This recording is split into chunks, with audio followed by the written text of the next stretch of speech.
Hey there, tech fans. Rick here again with another review. And today, I have one of my favorite products, the Joby GorillaPod 3K. Now, I know a lot of people have reviewed this tripod, and with good reason, because it's everywhere. It's hands down the most popular tripod on the market today. And if you're serious about photography, whether you're creating YouTube videos or TikTok videos, or maybe you're just out in the field and you want to get some great photography of your family and friends, this is the perfect accessory to bring along because it'll firmly hold a large DSLR, not only on a table, but you can use it as a selfie stick. You can also use it as a clamp to attach your phone to a tree branch or a fence or a pole, anything really that you need to hold the camera away from you. This is the perfect accessory. And they make a couple of different models, so I'll go through those in a minute. But the way I'd like to do this clip is I'll start with a really basic unboxing because there's not a lot in the box. When you open it up, you'll find the GorillaPod and an instruction manual, which doesn't have a lot of writing in it. It's just a bunch of pictures sort of showing you simply through pictures how you can use this product. So I'll talk about some of the specs of it first because it's important to understand how big it is and how much weight it can hold and all those kind of things. But there are a couple of hidden features that a lot of the other reviews out there may have missed, and I want to talk about that because I've been a fan of Joby for a long time. I own all of their tripods. This is probably the fourth or fifth of the GorillaPods that I bought because I'll use them, I'll forget them someplace, I'll leave them clamped to a tree, or I'll lend them to a friend and never get them back, and I always end up buying new ones, and they're just incredibly durable. But I always find myself going back to, where's my GorillaPod? Whenever I'm out there in the field filming, I need some way to hold my camera, and this is really the perfect answer for so many different situations. All right, so the basics. This is the GorillaPod 3K. Now they make a 1K, a 3K, and a 5K. So in a lot of ways, this is in the Goldilocks zone, right in the middle of those two different models, the 1K and the 5K. And what those numbers mean is the 1K can hold 1,000 grams of weight, 3,000 grams of weight, and the 5K is 5,000 grams of weight. So depending on the type of camera you're using, you can pick the right GorillaPod to use with that camera. If it's a small point and shoot camera, the 1K is probably fine. This is perfect for a DSLR with what I'll call a mid-size lens on it and a flash on the top of it. If you're using a really long lens or you've got a lot of flash equipment, a microphone, a bunch of things hanging off of your camera, probably go with the 5K. But for me, this fits the bill. This is right in my wheelhouse of holding my Sony camera, a nice medium-sized lens, and a microphone on the top of it, and it holds it securely, whether I'm clamping it to a tree branch or I've got it sitting on a desk. The other thing is the heights. So this one is 10 inches is the 1K. This is 12 inches. When you go to the 5K, it's 15 inches. So bigger, medium, and small. But again, it's so adjustable that you can sort of accommodate for any situation you're in out there.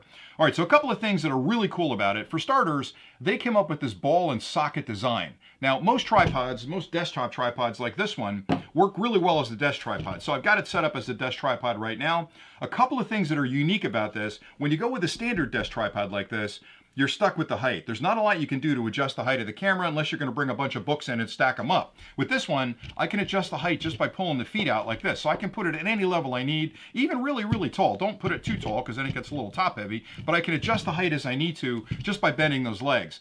The other thing that's really nice is that it's got a ball joint on the top that is completely flexible, so I can mount my camera on there and get any angle I want. Even pointing straight down is great. But the other cool thing is it's got a little bit of viscosity in the spin. And what I mean by that is it's a fluid ball head in the horizontal position, which is a thing a lot of reviewers miss. And that's important because you can do these really buttery smooth shots like this. So if you're trying to get that perfect pan shot across the scene, that viscosity in that ball head is enough of a detent to not let you whip across the scene and not have it be jerky as it goes across. So it resists you when you're spinning it across the scene like that. Pretty cool. A couple other cool things. They took the time to actually build a level into the mount, which I think is super important because when I'm trying to level my camera, even though I have a digital level on the display, I like to have a physical level to know, am I pointing at the ground? Am I capturing a perfect horizon? Is it straight across the back end? So that's a really nice feature. Another thing they built in, which again I think is really cool, is this Joby mount. So to get the mount out, you push the button on the front and the mount pops out. You can mount this to your camera. It's got a standard 1/4 inch 20 in the top, really nice piece on the bottom where you can put a penny or a dime in there and tighten it up if you're out in the field. You can tell I've used it a lot out in the field. I'm not normally carrying a screwdriver with me, so a penny or a dime works really well. Tighten this on your camera, whether it's an action camera, DSLR, 360, whatever you're using. And once it's on there, you just slide it in, hear that click, and it's locked in. It's not going anywhere. Another cool feature, which is kind of a hidden feature, but I think it's great, is on the bottom, when you take the ball head off, and you can certainly take the ball head off and use it somewhere else if you want, it's got a larger 3/8 threaded piece right here but this is removable. So underneath that 3/8 is a 1/4 inch. So no matter what you're going to want to attach here, maybe you want to attach your camera directly and not worry about the ball head, or you've got some other device, maybe lighting or something you want to clamp on there, you've got the choice between a 3/8 and a 1/4 inch thread, and this comes off really easy. Again, I think you can get that off with a dime. I haven't tried that, but it's thin enough where you can pop it off with a dime. But I love the fact that they didn't just stick a 1/4 inch on there, where I have to use an adapter to get to 3/8, or stick a 3/8 on there and try to find an adapter to take it back down to a 1/4. I love the fact that they built in sort of a both solutions, if you will, just by taking that collar off. A lot of people miss that because it's on there pretty tight, and if you didn't see that little slot and think about why would you put a slot in there, you might not know to pull that off. A couple other things that are cool. Rubber feet in the bottom. It's going to keep it wherever you put it. More importantly, it's not going to scratch your desktop. Some of the other tripods have kind of a hard plastic on the bottom. This is a better desktop tripod than most, but a lot of the less expensive ones have plastic on the bottom, which is going to leave, it's not going to scratch it, but it's going to leave a mark on your table. So I love the fact that it's got rubber on the bottom. With this latest generation, the 1K, 3K, and 5K, they've improved the way these ball and socket systems work. Now, I've had some that I've had for years, quite honestly, and over time they can get a little bit lazy, especially if you're bending them a lot when you're outside, and I bend them a lot because I'm hanging my camera off of everything. They can get a little bit lazy. On this newer version, they've actually improved that ball and socket design to make it tighter. The glue is stronger. Everything about it is better. Now, this one is brand new, but I've had one for about 7 months. It's been out in the field, and this is in my bag every day I leave the house. I've had no issues with it whatsoever. The ball and sockets are as tight as they were the first day that I used it, so I think Joby's done a phenomenal job.